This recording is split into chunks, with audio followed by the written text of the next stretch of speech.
All right. So I guess we are live now, everyone. So I want to thank everyone for coming to this event. So now is the time for FinTech to really take over. In today's event, which brings two thought leaders together, they will share with us some of their insights into new trends, fundraising opportunities now, and what they believe will happen post-COVID-19 in a world which I'm sure will leave us thinking about the possibilities and the opportunities ahead. On the panel, we will have Edith Yeung, who is a general partner at RaceCapital and author and creator of the China Internet Report. And it's an annual report on China technology trends. And she is also a frequent guest lecturer at Berkeley, Stanford, commentary on BBC, CNBC, Wall Street Journal, Bloomberg, SCMP, TechCrunch, and many more, and many more. I can't even tell you if I were to read in front of you or what's in front of me, it goes on forever. Very impressive. But not only is she on our panel, we also have Michal, who is an experienced business journalist. He's a business consultant, and he has demonstrated a long history of working with tech companies and is the current senior manager Fintech at InvestHK. Now, to begin with, for our event today, we will have an intro speech from this breaker of chains, commander of dragons, this guy who knows no need for more introduction. Michal, senior manager Fintech and Invest in Hong Kong, you have the stage.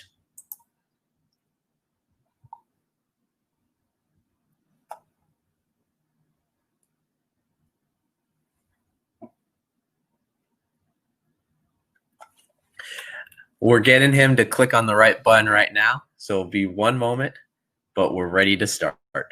Okay, I think you can hear me now, right? Yep, you're good. Awesome. So I might be a thought leader, but maybe not necessarily the most tech-savvy person in terms of clicking on things. But anyways, thanks for having me, Shawn, and thanks for giving us this opportunity. I would like to share a couple of slides on what makes Hong Kong attractive for FinTech, update companies that are looking for growth opportunities. But before that, I would also like to say a couple of words about myself. Apart from the intro that you just mentioned, I think it's worth mentioning that I'm actually based out of San Francisco, and I work for InvestHK, which is the governmental agency focusing on assisting companies that are looking to entry Asia via Hong Kong. We help with all aspects of the soft landing in Hong Kong. So anything from providing entry information about the market to information about getting visas to necessary introductions and all the other help along the way. And so if there's any companies that are considering looking at Asia as potential expansion market, and hopefully we're going to sell you on that idea throughout our conversation today, then we are happy to help. Now, let me try and share my screen with you.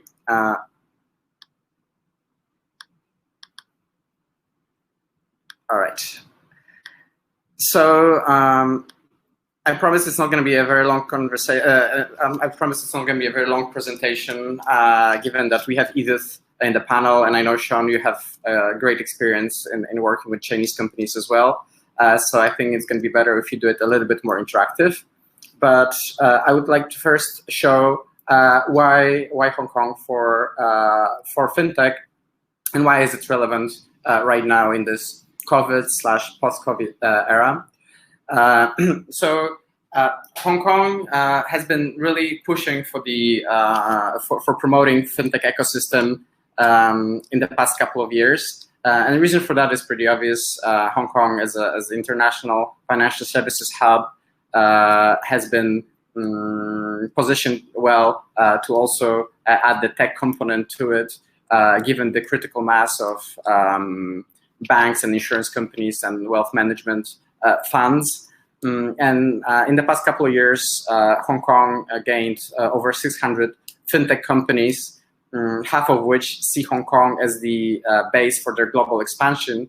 And I think what is important for those of our viewers that are looking at new markets, almost 80% of those companies that operate in the fintech field in Hong Kong operate in a B2B market. And the reason for that is obvious. They cater to banks, insurance companies, and there's no other location in Asia that has as many of those financial institutions. But also another very important component is that that 40% of fintech founders, almost 40% of fintech founders, actually come from overseas. So that means for those that are not very familiar with Hong Kong is one of the most cosmopolitan cities, and it's a place where really the barrier of entry for foreigners and locals is pretty much the same and non-existent. And I think I fit well in this as well. I'm not from Hong Kong. I've never lived in Hong Kong. I'm born and raised in Poland, and for the past 3 years, I have been advising companies in expanding to Hong Kong out of San Francisco, helped over 30 companies successfully set up in Hong Kong. So as overwhelming as expansion abroad can be, Hong Kong is actually a fairly easy option for that.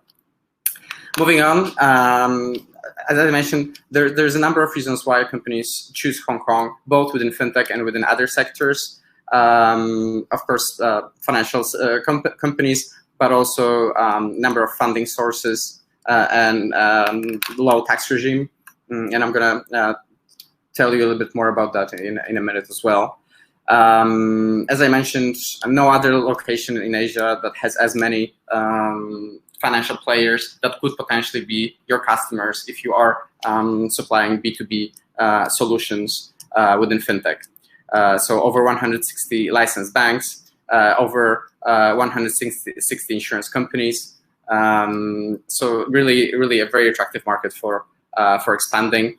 And that market, apart from Hong Kong, which is a market of roughly 8 million people, Hong Kong, of course, as a location in China, has the mainland China as a potential expansion base as well. And apart from that, there's also a Greater Bay Area, which is the most immediate provinces close to Hong Kong. And together with Hong Kong, the Greater Bay Area has more population, roughly the size of UK or Italy.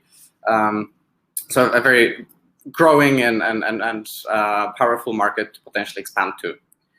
As I mentioned, there is a number of funding sources, and I realize this may not be very visible, but happy to send this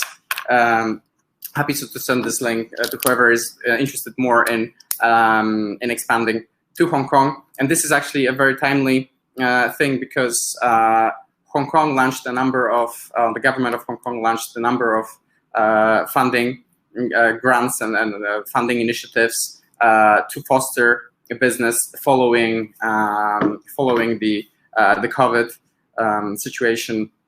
And those are particularly strong within R&D field. So if companies are looking to do their research and development in Asia, in Hong Kong, we will have a number of interesting grants. Another one, a very interesting one, is the Enterprise Support Scheme, which basically grants up to almost $80,000 for a product. So if your client is interested in buying your solutions, they can apply for that grant, and they can receive it to buy your product. So this really is a very interesting way of approaching support schemes for companies. Apart from the governmental funding, there's a strong VC ecosystem, and I think Edith is going to have a lot to add to that during our conversation, as well as the IPO market, which is #1 in the world in terms of the size. And if you've been following business news recently, there has been a lot of news on companies like JD or NetEase that have been IPOing successfully in Hong Kong. The Hong Kong government has been really pushing to make Hong Kong an attractive and stable location for fintech. There's 3 regulatory bodies in Hong Kong: SFC, Securities and Futures Commission, Hong Kong Monetary Authority, and Insurance Authority. All of them have sandboxes. All of them have fintech facilitation offices. So really, there's a huge understanding that there is a need for embracing fintech and not treating fintechs as something that are trying to really disrupt the current order, but more something that's going to enable current companies and current financial institutions to operate in a more efficient way.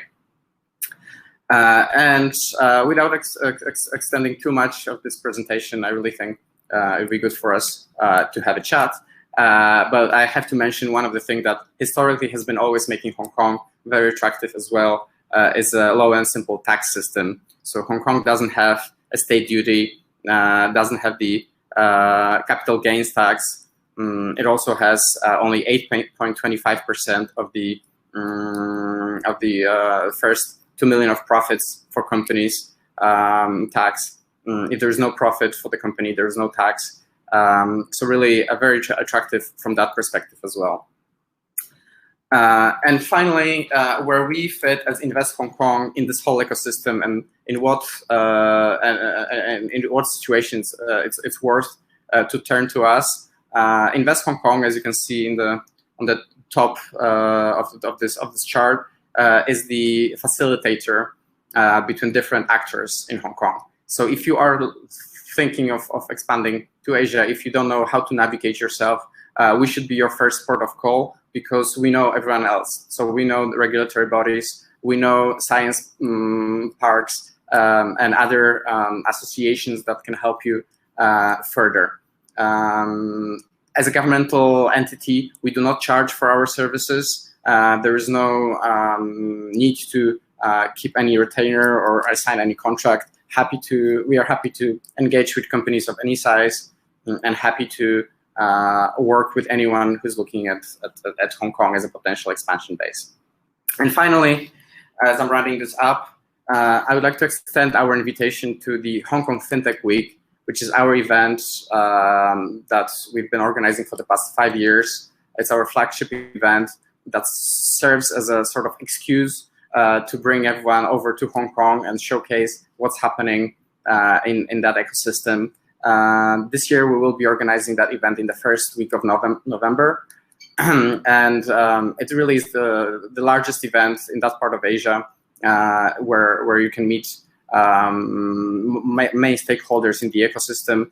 Given this year's situation and given the pandemics, we are actually organizing a mixed event, hybrid event, where a part of it is going to be organized in the traditional format, and then the other part is going to be organized online. So that means that if you're not planning on going to Hong Kong, there is still an opportunity to explore that market from the comfort of your living room or your bedroom.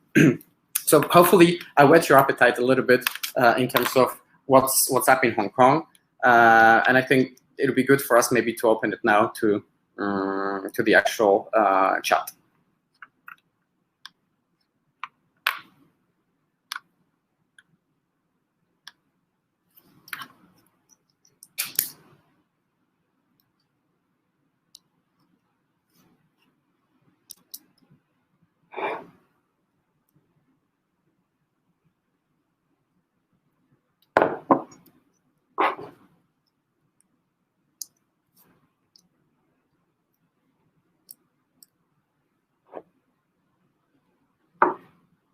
Hi guys.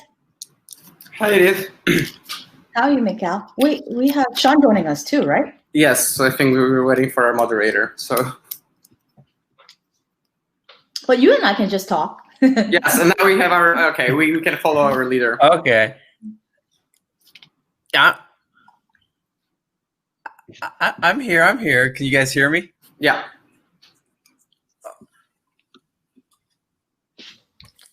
All right, so I know I know you guys want to have a conversation without me, but I'm gonna interfere a little bit. So, first question for everyone on the panel. I mean, just to begin with.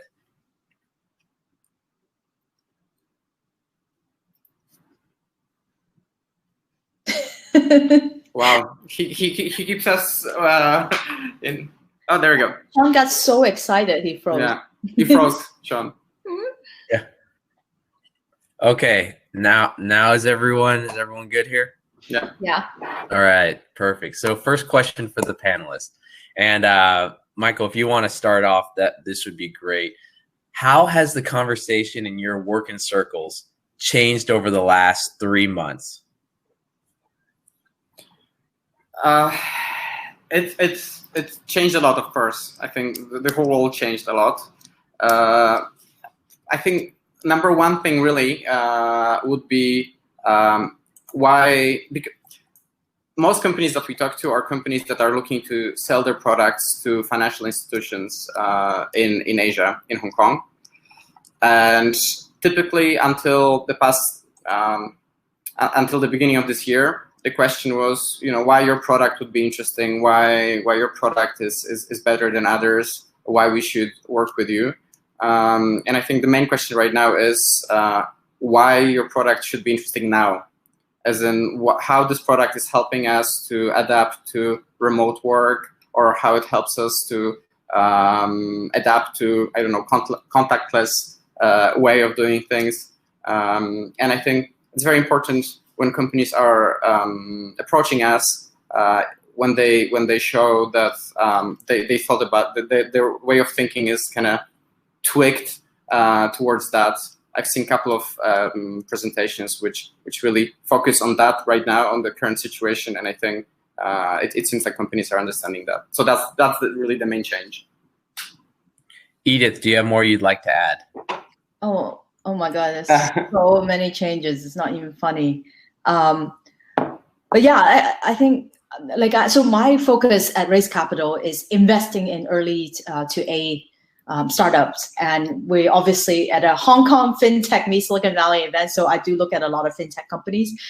But yeah, I think in general for the investment community, it's just not doing well, I would say. But again, from a VC, from a RaceCapital perspective, we think that crisis create opportunity. So there is actually the crisis in Chinese is the word danger and opportunity combined. So I think worst time sometimes is the best time. But what's going on is that, and we can almost sort of learn from what's happening in Asia, and also sort of predict what's going to happen in Silicon Valley. Michal and I both spend a lot of time in both worlds, so it's super fascinating to see investment in terms of volume and dollar amount definitely have gone down. China in Q1 is about 30% decrease in terms of deals that's happening compared to last year. That's one. Valuation is slowly adjusting, probably also partly thanks to SoftBank, which is crazy valuation from before. We're actually definitely seeing a lot of valuation is adjusting, have a lot to do with, because it doesn't matter what business you're in, everybody is readjusting our revenue estimate of customers, just people's, the whole sentiment, particularly in US. So a lot of folks are still not spending, right? So it doesn't matter you're B2B or B2C. A lot of people have to sort of rethink, is whatever that they have, is it going to last? So people are really careful with spending. So therefore, for investors, it's very similar mindset.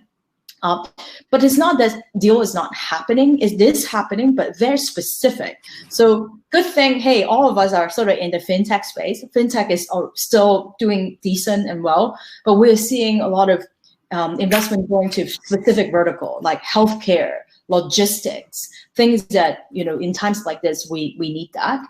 And then we are still working from home. So all three of us are still sitting somewhere. And some companies like Twitter and Square say, well, you can work from home forever. So this is going to be like a huge trend that I think is here to stay. But you know what? The part that is actually worrisome at the same time, at least in the US, early Q1, there's over 300 CEOs in major corporations like Disney, AT&T, they all retire or quit. It's kind of scary to think about it, because why is the captain jumping ship in the worst time in history? So I don't think like big companies have that much of a confidence with what they're doing. And then meanwhile, sort of related to Hong Kong, good thing for Hong Kong, there's companies like NetEase, JD.com are all doing dual listing and sort of coming home back to Hong Kong. So it's super interesting to see what's going on. So that's kind of my sum it up. A lot of things happened in the last 3 months. I like how you're able to basically answer all my questions I had in a nice little 30-second summary right there.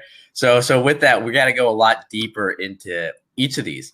I mean, right now, both of you, if you'd like to answer, what subsectors of fintech are really hot right now? Where do you see the most investment opportunity now and even post-COVID? Michael? Yeah, so from Hong Kong perspective and from what we see in terms of what banks or insurance companies are looking for, as I mentioned before, anything that enables companies to operate more efficiently remotely, which means that it doesn't have to be necessarily pure fintech. It doesn't even have to be a company that deals with finances so much. Companies that help with documents, companies that help with encryption, companies that help with biometrics, everything that enables us to operate in a contactless ways, but also anything that helps secure documents for those that may, for example, for those employees that may, for example, operate remotely and deal with that. And having said that, also companies that operate in cybersecurity field, those are the ones that seem to be getting funding right now, at least on the fintech side of space, and also those that are getting interest from banks and insurance companies. Cool. Yeah, so on my side, of course, like my focus is on the investment side, and fintech is not the only thing we look at. But having said that, related to the fintech theme, I think more overarching trend, we think that every tech company want to be a fintech company. Have a lot to do with if you're learning from, so that Alibaba launched Alipay and Tencent with WeChat launched WeChat Pay. I think the US is slowly learning and realize that, wow, and look at what Facebook is trying to do with Libra and launching their own virtual currency. Apple partnered with Goldman Sachs and now have a consumer offering, and which is super cool. I can pay with Apple Pay with a virtual credit card. There's a huge trend that going that way. So because of that, I think worldwide, we are very, very big on sort of banking infrastructure as a service. I'm super excited about looking at a few companies, and one, we'll keep our finger crossed that we end up working together, that essentially empower, hey, Shawn and Michal, if you guys wanted to build your own bank, since you have a huge following, you can. And there are startups and companies where already figured out via API, hey, I just want to open a checking account. I wanted to deposit. That developers will essentially be able to just make an API call and make it happen. So, but in order to do that, there's obviously a lot of compliance, very, very technical. You need to integrate with some of the legacy system that is kind of crazy, but banking is so ahead of time, 30, 40 years ago, and until 2020, many of them are still running on mainframe. So I really think that this whole stack is just been waiting to be disrupted. And we're super excited to help to disrupt that and invest in that. I actually have one more thing, and sorry, this is actually more in relation to your previous question. What changed in the past couple of months? I think trying to look at some silver linings to the current situation, one huge thing changed, and I'll be curious if Edith or you, Shawn, because you work with companies from Asia as well, noticed that is the same thing. But in the past, for companies that were trying to do business in Asia and Hong Kong, out of Silicon Valley, it was very difficult for them to have meaningful conversation while being back in Silicon Valley, without jumping on a plane. there was this expectation that, if you're serious about doing business, you should actually physically show up in our offices. And I believe this still holds true for later stages of the conversation. But at least to initially gauge interest in a product and to initially gauge some feedback on the offering, actually the current situation is pretty good because everyone has the understanding of the current situation. Everyone understands that Zoom is as good as what we can get right now, and this actually might be a good moment to start building those networks for those people that didn't have them before. I don't know if you noticed the same, that Zoom could be a good tool for business for initial stages. I completely with Michal on that. And Michal, you can probably talk a lot more about it because you help facilitate some of the, even during COVID, SoFi bought A Security, which is a Hong Kong company. Yeah, it's amazing to see M&A even happening like during this time. So it's definitely exciting to see. Actually, let's dive a little bit further into that question because I mean, Michal, I agree with you that I think this actually opens up a lot of opportunities for companies that don't have a representative, an office here in Silicon Valley, but yet still want to have those corporate partnerships, still want to have that test their MVP, get their product out there to certain potential key partners. Where do you see?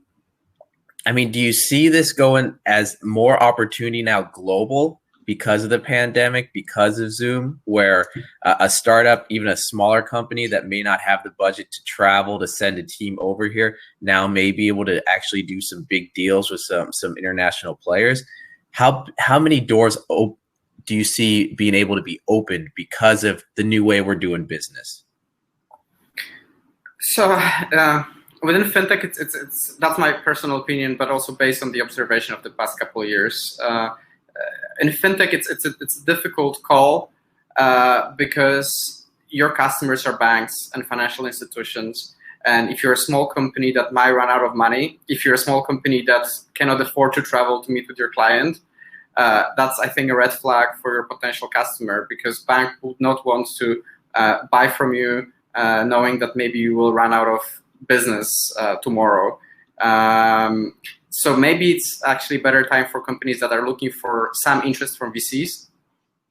At the same time, I don't think it's always better to have money than not to have money, right?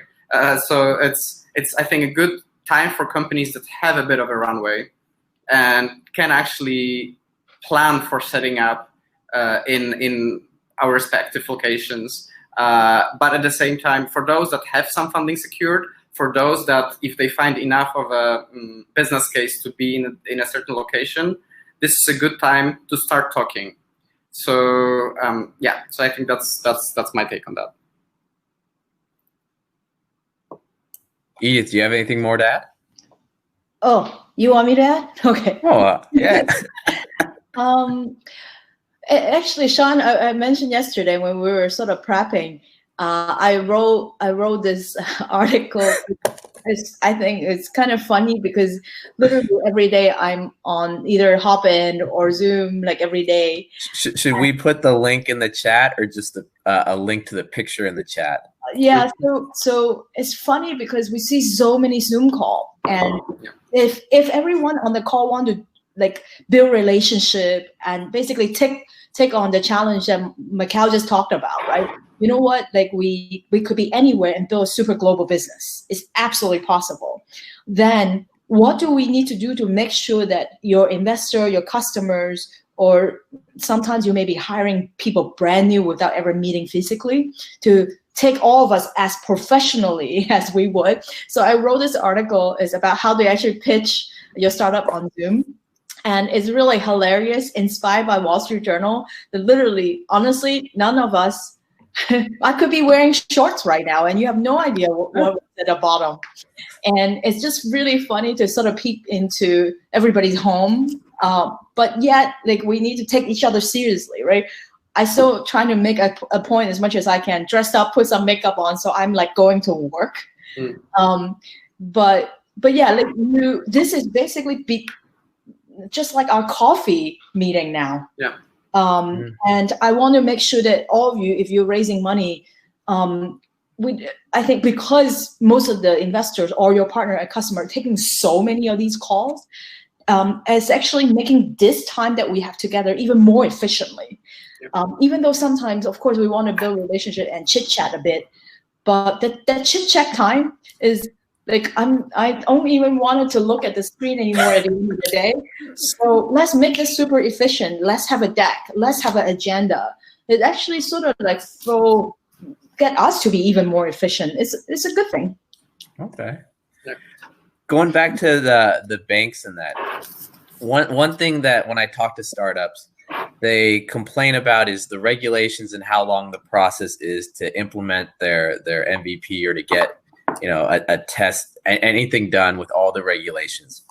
Have you seen from the conversations you had maybe banks or government regulations being a little bit more flexible right now, trying to open things up, going, hey, we're in a situation where we know this new technology, we need it to process payments quicker, to get from point A to point B.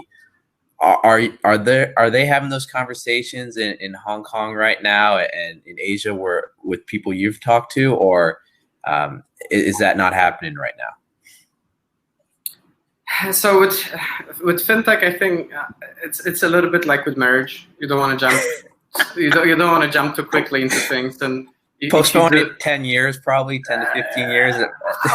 We like roughly I would say a year of courtship, and I wouldn't say things are changing in that space because banks really need to check the technology, and those big institutions have a lot of decision makers and different stages of them as well. But what has changed in the past couple of years, not related to COVID really, is there has been a very strong understanding, and I think it's similar in all the other leading jurisdictions focusing on fintech, the strong conviction that you need to have a system put in place that will help fintechs understand what they are allowed to do, what they're not allowed to do, and also how we need to tweak the current system to be up to date. For example, I mentioned in my presentation, there's 3 regulators in Hong Kong, one focusing on insurance authority, one focusing on securities and futures commission, and also de facto central bank, Hong Kong Monetary Authority. All of them have functioning sandboxes, and they've had those sandboxes for the past 2-3 years. Apart from that, all of them have fintech facilitation offices, which means they do have fintech hotlines, and they do have a sort of general email that you can send to the regulator and expect a response with some actionable items if you're not sure whether it's legal for you to operate or not in Hong Kong. And finally, me sitting here is also part of that effort of the government to help understand what's happening in fintech. My focus, Invest Hong Kong, focuses on all different sectors, but I specifically focus on financial technology. And the reason for that is we need to understand what companies need from us and how we can help them when we are providing soft landing services in Hong Kong. Okay. So it sounds like there's a lot of communication going on right there at all levels. Edith, what's been your experience with the companies you've talked to or investors? I think, so I look at both companies in Hong Kong and also in Silicon Valley. And since I am in San Francisco, so obviously I'm looking at more Silicon Valley deals these days, but I'm born in Hong Kong, so I always tell everybody to go to Hong Kong as a Hong Kong born and raised.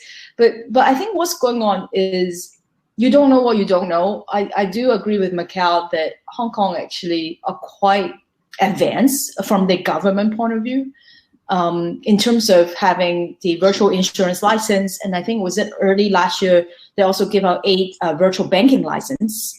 And a lot of these companies, it's actually encouraging not traditional banks to apply for this, but and actually you can like apply and open an account, and maybe if you're Hong Kong, or you can actually apply for the 10,000 Hong Kong dollar just mostly online, which is amazing. and automated deposit. This is definitely not happening in the US. In comparison, if you look at the PPP, oh my God, like it's so confusing. So I would say it's actually refreshing to see, and this is not just Hong Kong as well, because a lot of time when I talk to startup, they come to Hong Kong because Hong Kong is a great starting point, as a great sandbox, and then they are thinking about maybe go to China. China is also super interesting because they're the first country in the world that actually declared they're going to launch their own virtual currency endorsed by the government. Super fascinating. And then I also meet a lot of companies. One of my company called FTX moved from Berkeley and set up shop now in MOT, walking distance from my house, in Hong Kong. And the whole reason is because they want to service the whole entire Asia. So that was a really, really great example. It's more or less just because the particular, I can't say for everything else, but finance policy and rules and ecosystem in Hong Kong, I think is one of the most sophisticated in the world, compared to the rest of the world. So, and Hong Kong has always been the #1 in terms of finance hub. So therefore, it's natural that you see most of the unicorn in Hong Kong. There's 8 now. 4 of them are all related to fintech, and there's a reason for that. Those responses keep me smiling. You know, I'm not a Hong Konger, but I think after almost 4 years with Invest Hong Kong, I'm a Hong Konger by association. There's two more things that I think address your question, Shawn. And sorry for having those sort of delayed waves of inspiration, but there's quite a few initiatives that government has. One thing that has been launched that could be potentially of interest, and that's not directly related to COVID, but it is something that potentially could be interesting to companies. The government launched an institution or a project called a Smart City Lab, which means if you have a solution that you think governmental agencies could use, that's going to make those agencies more efficient or more stable in terms of their operations, you can send your pitch to the Smart City Lab and potentially pitch whatever product you have. And I think this is a pretty innovative approach in a sense. If you think about it, if you would like to pitch U.S. government, where do you go, right? With Hong Kong, we have that. We also have and I'll be happy to share maybe on the chat the link to Smart City Lab. We've also launched a website with all centralized information about grants and financial programs that are helping startups entering Hong Kong right now. And so that's also something solid. We understand that startups sometimes might be in a difficult situation. And finally, we also have a program called Fast Track, which we will be launching next month. And that program helps with business matching and also participation in Hong Kong FinTech Week. So we are pushing really hard to have platforms where companies can find business. And again, I'll share all the links maybe in the chat box here. No, let's definitely go back to that at the end when we still have some time to talk more about the programs that the government has. But before that, even Edith, you had mentioned something very interesting that I caught, and I'm guessing some of the people listening caught as well, that it'd be great if we can dive into a little bit more. Government and digital currency. So I would love to hear both your guys' opinions of this, the positives, the negatives. And Edith, since it was in your conversation if China wanted to launch the first government digital currency, would you like to start? Well, it's super interesting. I think the whole dynamic is such a big contrast, right? So a couple of years ago, everybody is talking about crypto. Right now, I feel like the stock market in the US is just like the crypto market from 2 years ago. It's crazy up and down. But back to virtual currency, I think really interesting is to see last year, Facebook declared that they're going to launch the Libra initiative, and essentially gotten so much scrutiny from the US government about what they're trying to do. And in contrast, literally 2 weeks later, President Xi actually sort of support and endorse the launch of the Chinese version of the digital currency, DCEP. And I think it's too early to say what exactly will be the actual result of all that.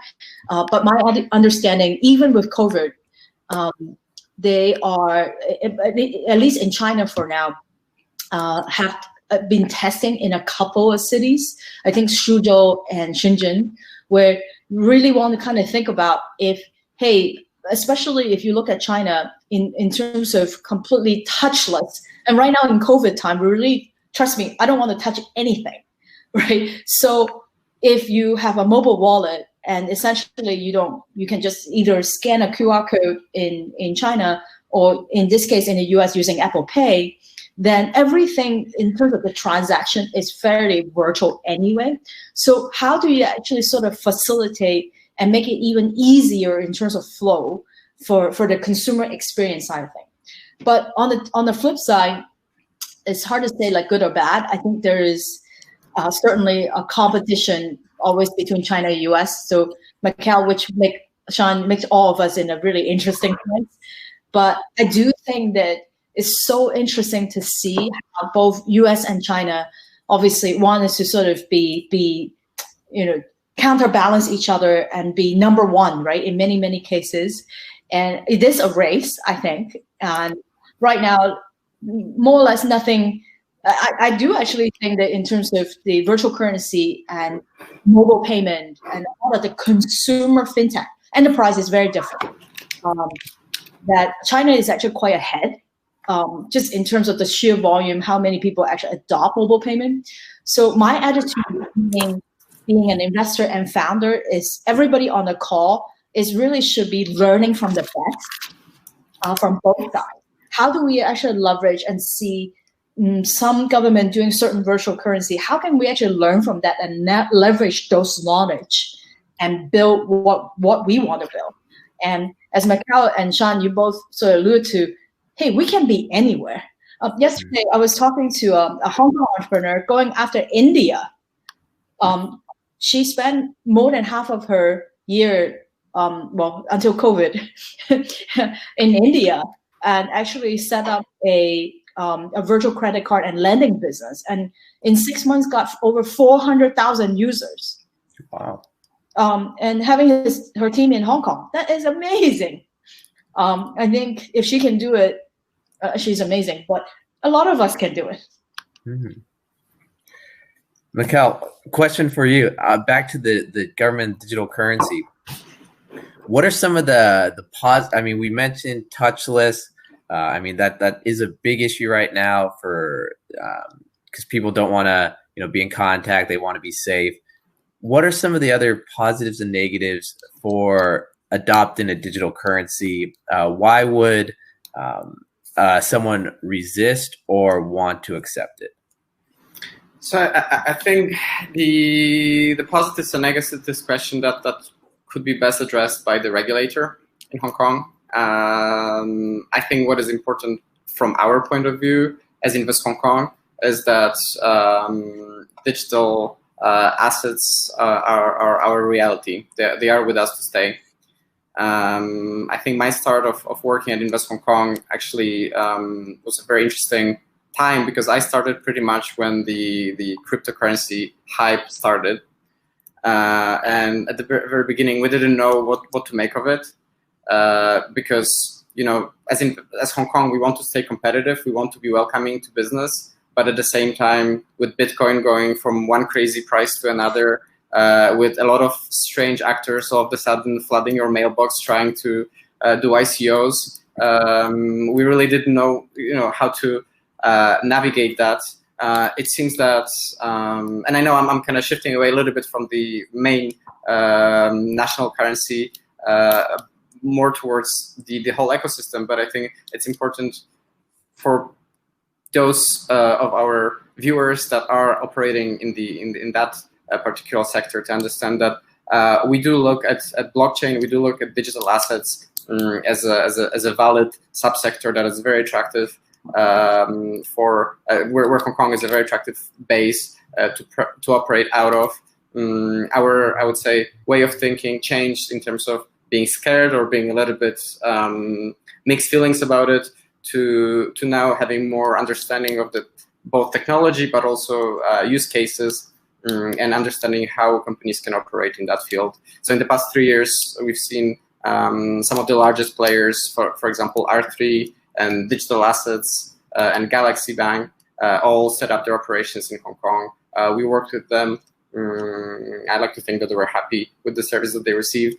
But again, we really, I think also, and again, I'll play the Hong Kong advocate here. Hong Kong may be, as any other location, overwhelming in the beginning.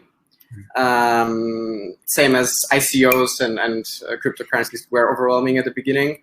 When I started getting all those inquiries from companies, a little over 3 years ago, I went to Hong Kong and I said, "Okay, guys, everyone is asking me about A, B, C, D. I don't know how to navigate myself in this." And people were pointing me to thought leaders and stakeholders in Hong Kong. It was very easy to build a network of people that have knowledge of that. And I think that shows a really good networking fabric that Hong Kong has, where people really will introduce you to others, and your network will have a snowball effect. Okay. So with that, the whole networking effect, I'm also curious. It was mentioned earlier. I mean, Edith, you said you just did a deal not too long ago. For startups out there, how should they view the funded environment moving forward?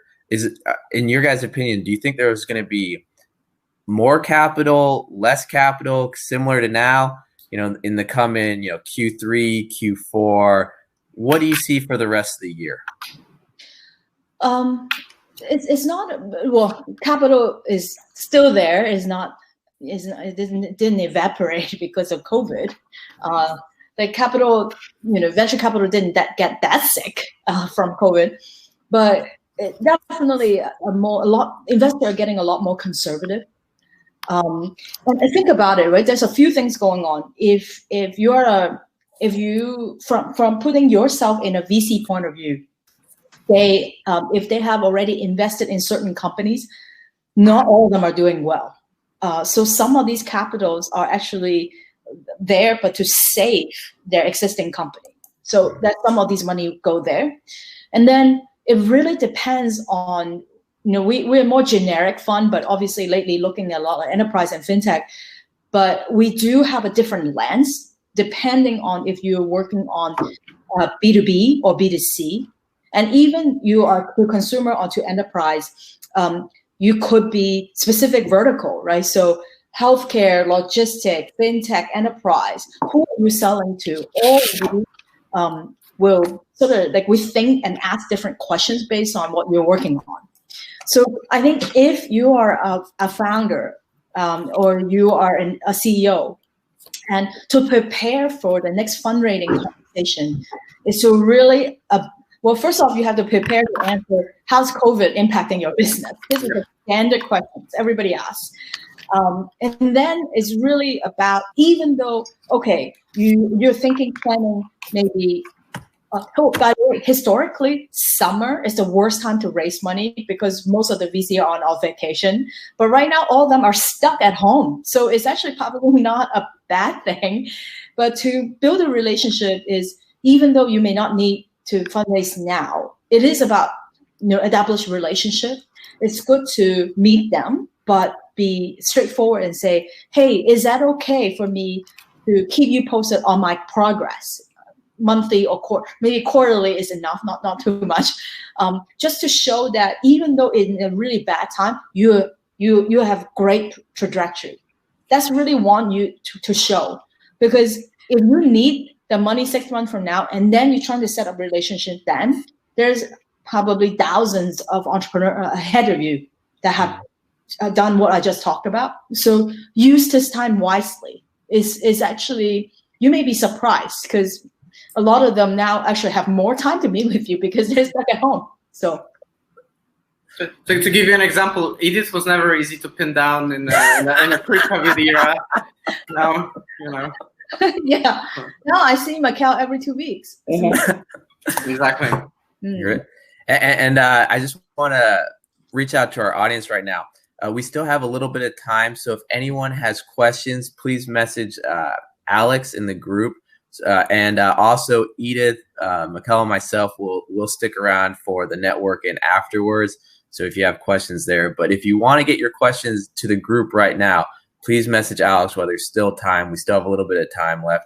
But going back to Michal earlier, you'd mentioned some of the opportunities, some of the programs in Hong Kong.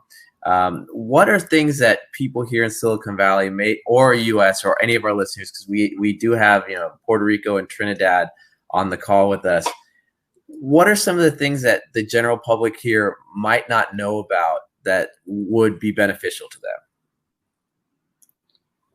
Well, actually, number one thing, because we're here in the education circle as well, meaning it's good to also talk about basics. I mentioned before about taxes, for example, but I didn't mention one super basic and extremely important thing. If you're looking to do business in Hong Kong, English is an official language to do business. I know it's a very, very basic thing to know, but companies sometimes still don't think about Hong Kong as a place where they can easily navigate themselves with just the knowledge of English. Another extremely important thing is the rule of law in Hong Kong, which means that whatever it's written in law, in contract, is enforceable. And those are two main things that really are a very good blend of the East and West in terms of how Hong Kong thinks and operates in terms of business. And finally, and I think this is really important if you are based in Puerto Rico or if you're based in Trinidad, Hong Kong is so international. You will find a group of expats for you if you are relocating yourself. That also, because of networking and how strong the culture of networking is, might help actually you doing business. And as long as you're based in Hong Kong, you're a Hong Konger in a way. So that means you're free to do business. There isn't much of a sort of cultural differentiation between those that were born in Hong Kong and those like me that are Guailos. Hey, you speak some Chinese there. One word. Edith, would you like to add? And the question following this for both of you is, if you've come across any startup over the last few months that really excites you moving forward. But Edith, do you have anything you'd like to add to the Hong Kong question first?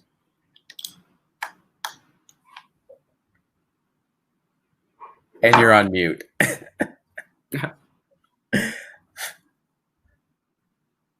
Oh, I'm back. Oh, there you go. Sorry. I'm completely biased. Like, if you have never been to Hong Kong, you're missing out.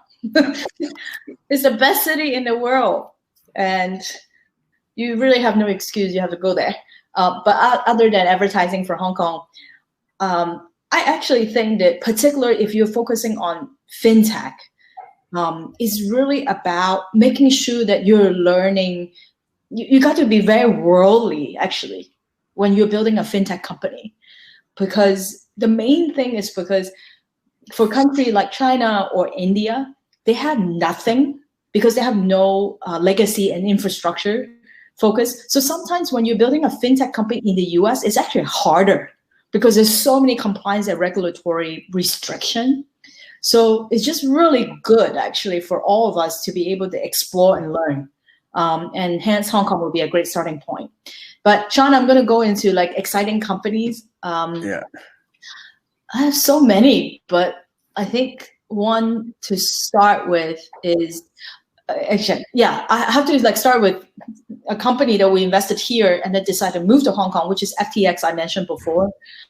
Sam Bankman is an amazing entrepreneur, exchange street ETF trader, and then just have such a worldly view and move himself from Silicon Valley to Hong Kong because he thinks it's a much better market for him to move to, and he have never been. He have no like association with Asia whatsoever. He just went and really went for it, and I think they're doing at least $100 and $200 million in trading volume a day. Is amazing. So if he can do it, all of you guys can do it too. So that's my vision. And Michael, we only got a few minutes left. Is there a company you'd like to mention or any events coming up that you'd like to promote? Hong Kong FinTech Week. I've been banging about that event. So again, the first week of November, it's a hybrid of the a traditional event and also online event. A very good opportunity for those that cannot travel to Hong Kong, but this year they can actually join. I see Edith wants to mention something. I'll let you finish first. Okay. And what I'm excited about in terms of companies, I think maybe it's not a startup, but we mentioned that before. SoFi. I might be a little bit biased because I have been using SoFi. SoFi is a company that I didn't study in the US, so I'm not familiar with this student debt and student loans. I'm lucky like that. And I thought SoFi is a company that focuses mostly on debt financing. But recently I opened an account with them, and I've discovered that they have really good robo-advisory services. They have been actually investing my money better than I invest my own money when I try to buy some securities. So I liked SoFi, and then it turns out that SoFi actually is entering Hong Kong. So they are entering Hong Kong by acquiring 8 Securities, which is a robo-advisory based out of Hong Kong.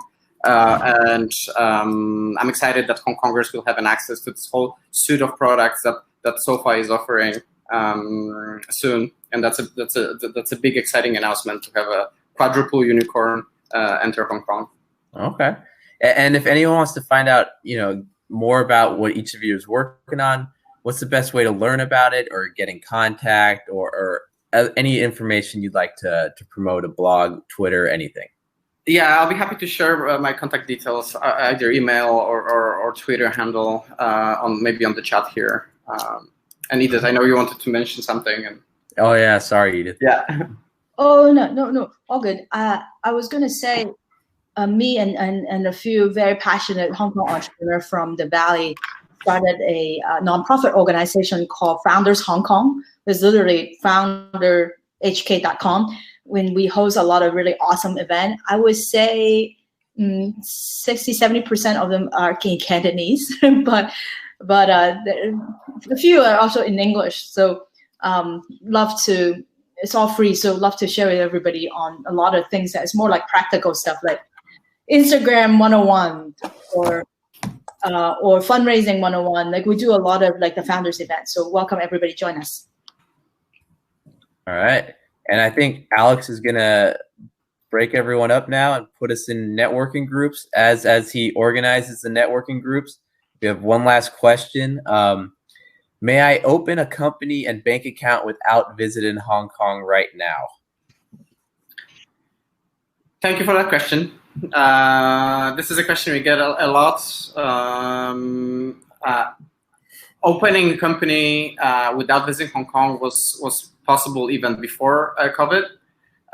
So the answer to that question is yes. The answer to opening a bank account is much more complicated one. As far as we know, banks are still require physical presence. However, given the situation, they might be open to doing sort of ad hoc one-on-one consultation to see how this can be facilitated. So if anyone has that question and would like to know how to do it efficiently, I would really send those companies our way. We're happy to help. This is definitely something we focus on in our day-to-day work. Great. Alex, how are we doing with the networking? Let's switch to networking. All right, guys. See everyone in one-on-one networking. All right. Awesome. Thank you, Michael. Thank you, Edith. This has been a lot of fun. Bye, Shawn. Thanks. Bye.